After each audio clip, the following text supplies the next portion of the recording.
தேவனுக்கு பிரியமானவர்களே, என் ஆண்டவராகிய இயேசு கிறிஸ்துவின் நாமத்தில் என் அன்பின் வாழ்த்துக்கள். கர்த்தர் அளவில்லாதபடிக்கு உங்களை அவர் ஆசீர்வதிப்பாராக. நேற்றெல்லாம் உங்களை பாதுகாத்து இதோ இந்த புதிய நாளுக்குள்ள உங்களை கொண்டு வந்த கர்த்தருக்கு கோடான கொடி ஸ்தோத்திரம். நேற்று உங்களை நடத்தினவர் இன்றைக்கும் நிச்சயமாகவே மகிமையாய் உங்களை அவர் நடத்துவாராக. ஆமேன். வாங்க என்னோட கூட தேவனுடைய செய்திக்கு நேராக நம்ம கடந்து போகலாம். நீதிமொழிகள் 3வது அதிகாரம் 25வது வசனம் 26வது வசனத்தை கவனிங்க. சடுதியான திகிலும் துஷ்டர்களின் பாழ்கடிப்பும் வரும்பொழுது நீ அஞ்ச வேண்டாம். கர்த்தர் உன் நம்பிக்கையாயிருந்து உன் கால் சிக்கி கொள்ளாதபடிக்கு காப்பார். என் அன்பு பிள்ளைகளே, எவ்வளோ அருமையான ஒரு தேவ வார்த்தை தெரியுமா?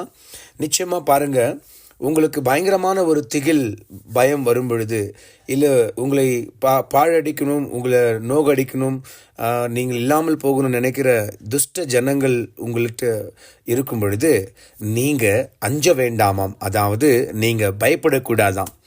நான் என்ன செய்வேன், என்கிட்ட என்ன இருக்குது இவங்களை மேற்கொள்ள, இந்த திகில், இந்த பயம், இந்த மாதிரி காரியங்களெல்லாம் என்னை விட்டு எப்போ போவோம், இவங்கெல்லாம் என்னை எதனா செஞ்சிடுவாங்க, எதனா பண்ணிடுவாங்கன்னு நீங்கள் பயப்படக்கூடாதான்.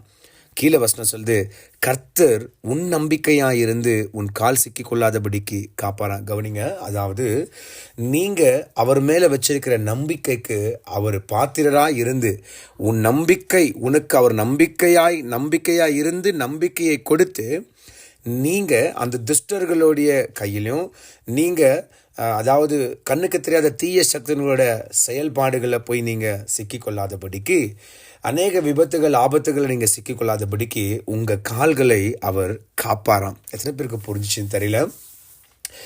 உங்கள் நம்பிக்கையாக அவர் இருந்து உங்களை அவர் காப்பாற்றுவார். இந்த நாளில், இந்த காலை வேலை ஏதாவது எழுந்து நீங்கள் ஏதாவது யோசிச்சுட்டு இருக்கிறீங்களா? இல்லை என்ன பண்ணுவோன்ற ஒரு பரிதவிப்பில் இருக்கிறீங்களா?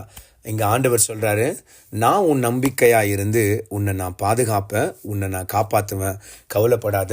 இந்த நாள் நான் உன்னை ஆசீர்வதிப்பேன், இந்த மாதம் நான் உன்னை ஆசீர்வதிப்பேன், இந்த வருஷம் நான் உன்னை ஆசீர்வதிப்பேன்னு சொல்லி, என் அன்பு பிள்ளைகளே, எவ்வளோ பெரிய ஆண்டவரை நீங்கள் ஆராதிக்கிறீங்க, எவ்வளோ நல்லவர் பாருங்க.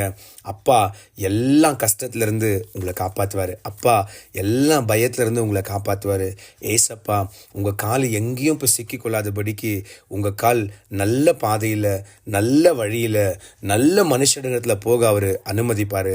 அதே வேறு விதமாக உங்களுக்கு கண்ணுக்கு தெரியாத விபத்தோ ஆபத்தோ ஏமாற்றமோ துரோகமோ இருக்கிற வழிகளில், பாதைகளில், வீடுகளில் கர்த்தர் உங்களை அனுமதிக்க மாட்டார். அவர் உங்களை காப்பாற்றுவார். இந்த நல்ல நாளில் தெய்வன் உங்களை அளவில்லாமல் ஆசீர்வதிப்பாராக. காப்பாற்றுக்கிற தெய்வத்தை நீங்கள் கூட வச்சிருக்கிறீங்க, அவர் நீங்கள் ஆராதிக்கிறீங்க, அவர் நிச்சயமாக உங்களை காப்பாற்றுவார். இந்த நல்ல நாளில், இந்த புதிய நாளில் கர்த்தர் உங்களை அளவில்லாமல் ஆசீர்வதிப்பாராக. ஆமென். ஜெபிக்கலாமா?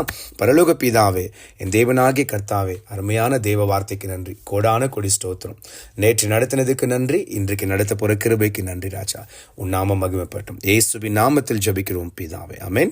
என் ஆத்துமாவே கர்த்தரை ஸ்தோத்திரி, என் முழு உள்ளமே பரிசுத்த நாமத்தை ஸ்தோத்திரி. என் ஆத்துமாவே கர்த்தரை ஸ்தோத்திரி, கர்த்தர் செய்த சகல உபகாரங்களையும் வாழ்நாள் முழுவதும் மறவாமல் இருப்பாயாக. ஆமேன். என் அன்பு செல்லங்களே, என் அன்பு பிள்ளைகளே, கவலைப்படாதீங்க. இயேசு சுவாமி இந்த நாளில் உங்களை காப்பாற்றி வழி நடத்துவார். ஆமேன். மீண்டும் நாளைக்கு நம்ம சந்திக்கலாம். அதுவரை என் தேவன் உங்களோடு கூட இருப்பாராக.